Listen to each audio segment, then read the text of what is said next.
शिवसेना उद्धव बाळासाहेब ठाकरे पक्षाचा उमेदवार आणि इंडिया आघाडीचा उमेदवार असताना आम्ही आमच्या पक्षनेतृत्वाच्या जोरावर आमचे इतर नेते आहेत त्यांच्या जोरावर आम्ही या ठिकाणी निवडणुका लढवतो आहे।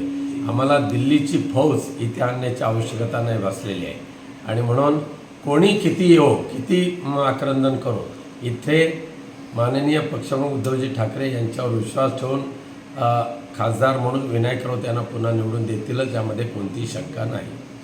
काही नारायण राणे असं म्हणाले होते की आत्रेच्या सभेमध्ये जर उद्धव ठाकरे इथं येऊन सिंधुदुर्गमध्ये येऊन जर भाजपच्या नेत्यांवर जर टीका केली तर परत जाण्याचा मार्ग कुठून जातो तो मी तुम्हाला दाखवेन असं स्वतःसाठी बिळ कुठली असतील तर शोधा म्हणावं।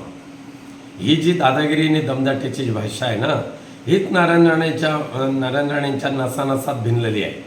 केवळ आणि केवळ दादागिरीने दमदाटी करून लोकांच्या जमिनी हडप करायच्या आणि स्वतः मात्र करोडपती व्हायचं आणि लोकांना भिकपती करायचं, ही जी दादागिरीची भाषा यापुढे चालणार नाही या कोकणामध्ये। महाडमध्ये सुषमा अंधारे यांना नेण्यासाठी एक हेलिकॉप्टर आलं होतं, ते हेलिकॉप्टर क्रॅश झालं। सुषमा अंधारे गाडीत बसल्या हेलिकॉप्टरमध्ये बसल्या नव्हत्या, पायलट थोडं नाही पण बाकी सगळं व्यवस्थित आहे। आपल्याला या घटनेबद्दल नाही, याबाबतची मी अधिक माहिती मिळवूनच सांगेन, परंतु कशा पद्धतीने त्या हेलिकॉप्टरमध्ये बिघाड झाला की बिघाड केला गेला करविला गेला याबाबतची सुद्धा सखोल चौकशी होण्याची आवश्यकता आहेच।